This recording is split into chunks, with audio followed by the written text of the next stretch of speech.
Hello friends, welcome back to ड्यूबडी। आज इस वीडियो में हम देखने वाले हैं कि अगर कोई स्टूडेंट है जिसके पास क्लास 12th में नॉन मेडिकल है यानी मैथमेटिक्स है, तो वो दिल्ली यूनिवर्सिटी की जो साइंस स्ट्रीम के कोर्सेज हैं उनमें कहाँ कहाँ वो एलिजिबल है। हालांकि वो कॉमर्स स्ट्रीम के लिए भी एलिजिबल होगा, वो होगा एलिजिबल आपके आर्ट स्ट्रीम के लिए भी, लेकिन इस वीडियो में हम सिर्फ साइंस स्ट्रीम की जो एलिजिबिलिटी है उसकी वो देखने वाले हैं। अगर आपको हर एक स्ट्रीम की एलिजिबिलिटी देखनी है तो आप एक काम कर सकते हैं, ड्यूबडी ऐप की जो लिंक है वो डिस्क्रिप्शन में है। वहां पे अगर आप अपने क्लास 12th के मार्क्स एंटर करेंगे तो ड्यूबडी ऐप अपने आप आपको स्ट्रीम वाइज ये बता देगा कि कहाँ पे आप एलिजिबल हैं, कहाँ पे आप इनएलिजिबल हैं। जहां पे आप एलिजिबल है वहां पे आपको सीयूईटी में कौन से डोमेन देने हैं, एंड जहां आप इनएलिजिबल हैं वहां पे क्यों इनएलिजिबल है, मतलब आपको रीजन बता दिया जाएगा। ऐप के लिंक डिस्क्रिप्शन में आप जा करके चेक कर सकते हैं। तो यार चलिए स्टार्ट करेंगे अभी। एंड पहले हम ये देखते हैं कि दिल्ली यूनिवर्सिटी का एक जो जनरल क्राइटेरिया है वो क्या है। दिल्ली यूनिवर्सिटी बोलती है कि it is mandatory for the candidates to appear in CUET UG 2023 in those subject in which he or she is appearing और हैज पास्ड क्लास 12th। इसका मतलब क्या है? इसका मतलब ये है कि भैया जो आपके पास क्लास 12th में सब्जेक्ट है ना, सेम सब्जेक्ट आपको सीयूईटी में अपीयर करने हैं। मतलब ये कि मान लो कि क्लास 12th में आपके पास फिजिक्स नहीं है, आपने सीयूईटी में फिजिक्स दे दी, तो डी उसके मार्क्स कैलकुलेट नहीं करेगा, बोलेगा नहीं हम नहीं मान रहे। केमिस्ट्री नहीं है क्लास 12th में, ठीक है, और सीयूईटी में दे दिया आपने, तो डी बोलेगा नहीं हम मानते ही नहीं आपके पास केमिस्ट्री है। हमारे क्राइटेरिया वही है कि केमिस्ट्री आपके पास क्लास 12th में भी है, केमिस्ट्री आपके पास जो है सीयूईटी में भी है, तब जाके हम ये मानेंगे कि आपके पास केमिस्ट्री है। तो सेम सब्जेक्ट दोनों आपके होने चाहिए। अब बच्चे बोलेंगे कि भैया मेरे पास तो जो है 6 सब्जेक्ट हैं क्लास 12th में, एंड जहां मैं एडमिशन लेना चाहता हूं वहां पे तो सिर्फ 4 सब्जेक्ट में मेरी जो है बात बन जाएगी, तो मैं 2 एक्स्ट्रा सब्जेक्ट दूंगा, उसमें क्यों एक्स्ट्रा टाइम वेस्ट करूं। हाँ जी बिल्कुल, आप 4 ही दो, लेकिन ये जो 4 सब्जेक्ट होंगे ना ये इन 6 के अंदर से होने चाहिए, ठीक है।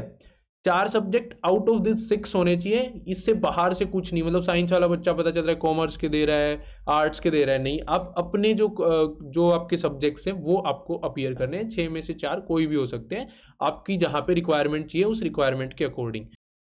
चलिए अब हम देखते हैं मैथमेटिक्स की एलिजिबिलिटी रिक्वायरमेंट्स क्या हैं। तो ये देखिए, पहले any one language from list A. List A के अंदर से आपके पास कोई भी एक लैंग्वेज होनी चाहिए। वो लैंग्वेज आपके पास क्लास 12th में भी होनी चाहिए, सीयूईटी में भी होनी चाहिए, कोई भी एक लैंग्वेज हो सकती है, सेम होनी चाहिए। लेकिन लिस्ट ए में क्या है, बी में क्या है, ये सारी चीज़ें मैं आपको वीडियो के एंड में दिखा दूंगा। अभी मैं अभी आपको बताते जाता हूँ, आप उसके अकॉर्डिंग फॉलो कीजिए। लिस्ट ए में लैंग्वेजेस हैं तो कोई भी एक लैंग्वेज होनी चाहिए। उसके बाद मैथमेटिक्स या अप्लाइड मैथमेटिक्स कंपलसरी है, तो टोटल सब्जेक्ट हो गए 2, एक लैंग्वेज और एक आपका मैथमेटिक्स 2। उसके बाद आपको 2 सब्जेक्ट लेने हैं जिसमें से एक सब्जेक्ट आपका B1 में से होना कंपलसरी है। B1 में क्या दिया हुआ है, B1 में आपके मेन सब्जेक्ट्स दिए हुए हैं। मेन जैसे हमारे पास फिजिक्स केमिस्ट्री मैथमेटिक्स आपके मेन है।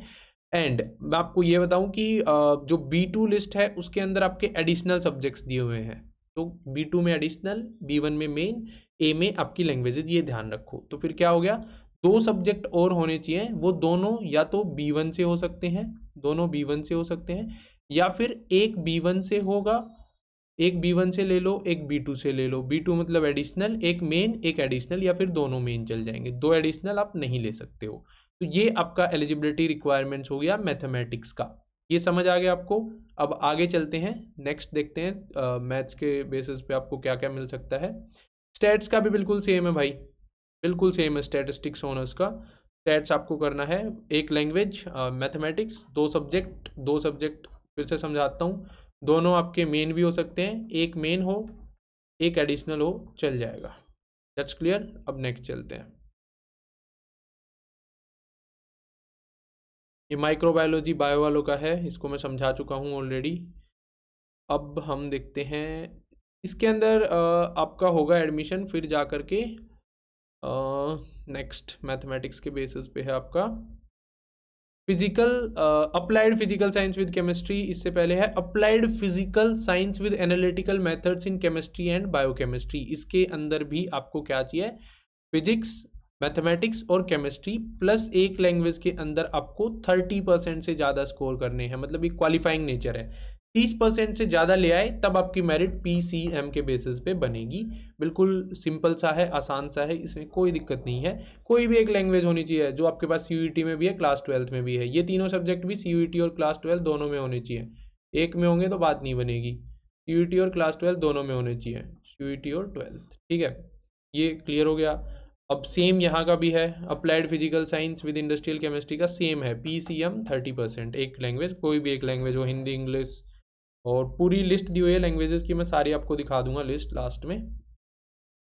फिर से फिजिक्स, केमिस्ट्री, मैथमेटिक्स, ये सब आपको चाहिए फिजिकल साइंस विद केमिस्ट्री के लिए। 30% आपका कोई भी एक लैंग्वेज में मार्क्स होने चाहिए। फिजिकल साइंस विद इलेक्ट्रॉनिक्स का जो क्राइटेरिया है वो भी आपका बिल्कुल आपका इसमें दो कॉम्बिनेशन दे दिया इन्होंने, फिजिक्स मैथमेटिक्स केमिस्ट्री, या फिर फिजिक्स मैथमेटिक्स और कंप्यूटर। इन दोनों में से अगर दोनों है आपके पास तो बेस्ट वाला उठा लिया जाएगा, एक है तो भी आपका एडमिशन हो जाएगा, कोई दिक्कत नहीं है। 30% एक लैंग्वेज में आपको स्कोर करने हैं CUET के अंदर, वो लैंग्वेज क्लास 12th वाली ही होनी चाहिए। लेकिन again physical science with computer science और information practices, PCM, physics chemistry mathematics, physics mathematics computer science, दोनों में से कोई भी एक होगा चल जाएगा। 30% आपको स्कोर करने हैं CUET के अंदर किसी भी एक लैंग्वेज में। बिल्कुल सेम है यार इनके, तो मैंने सोचा एक ही वीडियो में कवर कर लिया जाए। अब लाइफ साइंस वाले हैं तो लाइफ साइंस के तो हम इसमें नहीं कवर करेंगे, और बायो में मैं ऑलरेडी कर चुका हूँ।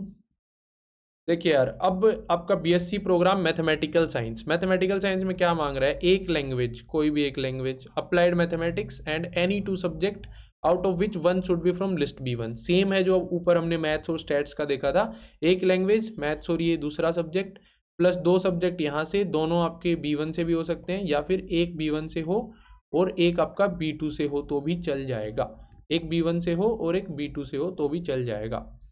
तो फ्रेंड्स आई थिंक हमने मैथमेटिक्स वाले सारे कवर कर लिए हैं। लेट मी चेक, कुछ छूट तो नहीं गया है, ये मैं बता चुका हूँ। IP computer science, life science वाले ऑलरेडी कवर हो चुके हैं,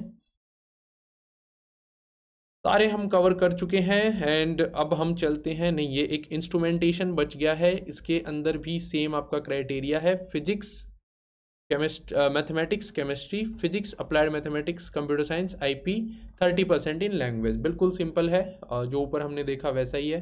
कंप्यूटर साइंस के अंदर अगेन जो आपकी रिक्वायरमेंट है वो है कोई भी एक लैंग्वेज, जो स्टैट्स का हमने देखा था, मैथ्स और अप्लाइड मैथमेटिक्स, और कोई भी 2 सब्जेक्ट, तो फिर वही 2 सब्जेक्ट 2 B1 में से हो या फिर एक B1 में से हो और एक B2 में से हो, चल जाएगा, ठीक है। इलेक्ट्रॉनिक्स का भी क्या है, physics mathematics chemistry, physics mathematics computer, 30% आपको किसी भी एक लैंग्वेज में चाहिए। पॉलीमर साइंस का भी बिल्कुल सेम सा मिलेगा आपको। चलिए पॉलीमर साइंस का आपका है physics chemistry mathematics, PCM 30% in language, ये भी कोई डाउट नहीं है इनके अंदर, इसीलिए मैं जल्दी जल्दी चल रहा हूँ क्योंकि सेम है बिल्कुल। फिजिक्स का क्या है, PCM, physics chemistry mathematics, physics chemistry mathematics, 30% in any of the languages in CUET, ठीक है। ये दोनों आपके पास क्लास 12th में भी होनी चाहिए, फिजिक्स क्लास 12th में, केमिस्ट्री क्लास 12th में, मैथमेटिक्स क्लास 12th में, 30% किसी भी एक लैंग्वेज में जो आपके पास क्लास 12th है CUET के अंदर होना चाहिए। ये केमिस्ट्री का भी सेम क्राइटेरिया है, आपको ध्यान रखना है। साथ ही साथ यार अगर आपके पास मैथमेटिक्स है ना तो आप बायोकेमिस्ट्री में भी एडमिशन ले सकते हो, केमिस्ट्री, बायोलॉजी और मैथमेटिक्स दोनों है, तो इनके बेसिस पे आप यहाँ भी एडमिशन ले सकते हो अगर 30% से ज़्यादा CUET में एक जगह है आपके पास तो। नेक्स्ट हम देखते हैं आपका, अब तो लगभग सारे हाँ ये कवर हो चुके हैं। अब हम लैंग्वेजेस देख लेते हैं एक बार, लिस्ट देख लेते हैं कि लिस्ट B1 क्या है, B2 क्या है, कौन से सब्जेक्ट्स कहाँ पे हैं। पेज नंबर आई थिंक 10 के आसपास, नहीं 16 पे दी हुई है। तो ये देखिए यार, ये आपकी लैंग्वेज की लिस्ट है भाई, लिस्ट ए के अंदर देखो सारी लैंग्वेज हैं, अंग्रेजी, हिंदी, मतलब इंग्लिश, हिंदी, आपकी इटालियन, गुजराती, तो सारी लैंग्वेजेस हैं वो लिस्ट ए के अंदर दी हुई हैं आपकी। उसके बाद लिस्ट बी में देखो आपको कुछ अपने सब्जेक्ट्स दिखेंगे मेन वाले, जो आपके मेन सब्जेक्ट हैं क्लास 12th के, ध्यान से देखो, अकाउंटेंसी हो गया, फिजिक्स हो गया, मैथमेटिक्स हो गया, केमिस्ट्री भी दिखेगा आपको। तो जो आपके मेन सब्जेक्ट है ना क्लास 12th के, वो B1 में है, एडिशनल सब्जेक्ट B2 में है। B2 में देखो क्या एडिशनल है, performing arts, mass media, physical education, fine arts, ये अपने जो एडिशनल सब्जेक्ट होते हैं क्लास 12th में वो हैं। तो अब आपको समझ आ गया है कि जो आपके मैथमेटिक्स वाले या फिर नॉन मेडिकल के बेसिस पे आप कहाँ कहाँ एडमिशन ले सकते हो दिल्ली यूनिवर्सिटी में, कौन से कोर्स में एडमिशन ले सकते हो, एलिजिबिलिटी रिक्वायरमेंट्स क्या है। मैंने अपनी तरफ से यार बहुत ज़्यादा कोशिश की है। अगर फिर भी आपको कोई डाउट है तो आप इस वीडियो के कमेंट्स में मुझसे पूछ सकते हो, मैं हर एक कमेंट का आंसर दूंगा। साथ ही साथ एक छोटी सी रिक्वेस्ट है कि अगर आपको वीडियो हेल्पफुल लगी हो तो वीडियो को लाइक करना मत भूलना। साथ ही साथ ड्यूबडी चैनल को ऐसी ही इंपॉर्टेंट वीडियोस के लिए सब्सक्राइब कर लीजिए। Thank you.